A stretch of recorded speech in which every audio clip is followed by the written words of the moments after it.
So what is up, cocksuckers and pussy lovers? Now, you don't need to ace your chemistry class to know who Kai Cenat is. Practically every handicapped Neanderthal laying on their deathbed knows of his existence. I'm quite certain even a member of the Sentinel Elite tribe is scrolling through his Twitter feed applying as his PR manager, because at this rate, he needs it. So it was a nice evening.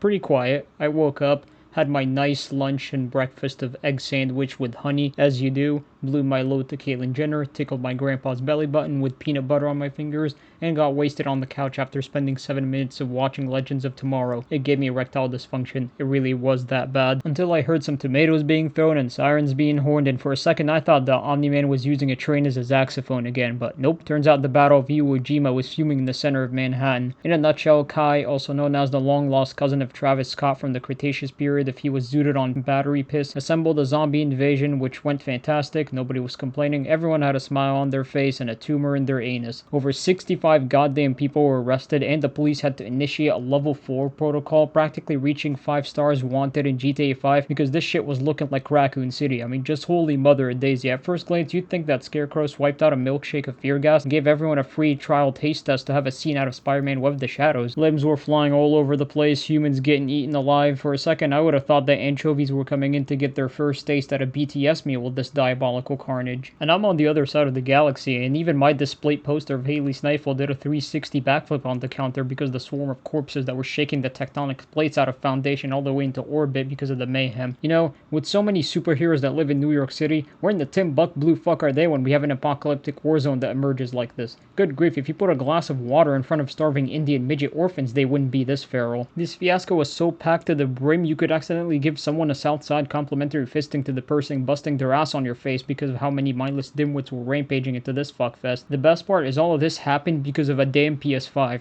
We get a front row seat of what looks like the doors of a Walmart during a Black Friday sale. I'm still baffled how this many simpletons all united for a guy who has deep-fried Twizzlers lashed onto his skull. So many ribs and bones are being crushed, I wouldn't be shocked if some poor soul that was caught in the crossfires in the middle of the crowd is going to be hooked on respirators looking more disfigured than a ragdoll. This is oddly poetic, considering during the early days of our favorite girlfriend coronavirus, the moment you ran out of toilet paper, you would get the 12th season of The Walking Dead.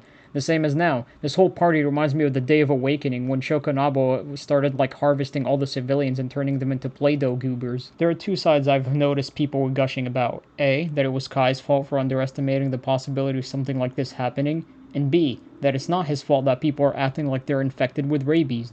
Now, I'm more leaning towards the middle because I want validation to be the only buffoon who's special and has a different opinion that nobody else has, and because Kai became at one point the highest sub-streamer on Twitch of all time, so him not anticipating it even a little bit is kinda dumb in my humbly professional and scientifically objective opinion. But also, society has been evolving backwards. People eat a Tide Pod to turn into the Incredible Hulk. Every single thing and organism on the green of the earth has pronouns it's turning into the French language. A decaying iguana who doesn't know how to speak coherent English without fumbling on his own saliva and tripping on every ledge that's so much as 10 centimeters long. There are even people who've rallied around causes for less, and the mustard sauce on top of the poop cake as a gift card was enough to bring Ragnarok into the venue this time around. Look, you have to be a full-on, back-of-the-class, bottom-of-the-barrel, glue-eating, demented, crippled, mentally disabled Arkham Asylum pinworm who has a microwaved Subway straw that bounces around your empty head like a DVD screensaver with a bonus Chrome extension of gay bumps powering every serial crumb of your triple chromosome to mass-produce the scale of the rumbling just to get a rectangle with a postal code and salamandrian pasted on it worth 10 dark elixir. So I'm gonna be the first to remove my bra and drop my throbbing meat rocket ready and raw so I can hit y'all with the cold hard truth that we are actively advancing in reverse.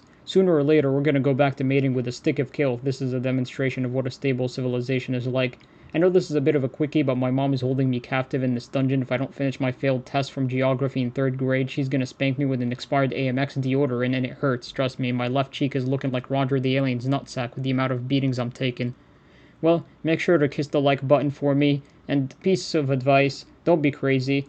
Just don't go to these kind of hellish carnivals, and if you do, just act normal. You don't need to crawl on walls just to be able to touch the sock of your idol. That's about it. Piss off now and subscribe.